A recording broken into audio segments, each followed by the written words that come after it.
In today's video editing tutorial, I'm going to show you why and how you need to convert video into MP3 audio format in Adobe Premiere Pro CC. Let's get right into it. So that you can have something easily that looks like this. The easiest way to escape the system is via network. You have to know people. To this. The easiest way to escape the system is via network. You have to know people. Okay, let's get right into it. Okay, so step number 1 is to drag your video clip onto the timeline in Adobe Premiere Pro CC.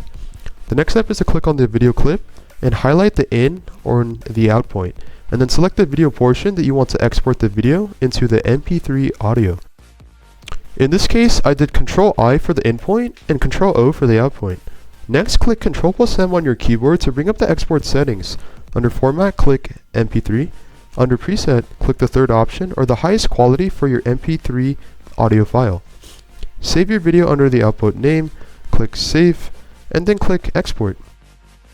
Instead of going online and downloading the video and searching for an online free MP3 website, you can do this manually and completely for free in Adobe Premiere Pro CC. Thanks for watching. If you want to see more, follow for more, share the video, and drop us a like. Have a great rest of your day. Peace.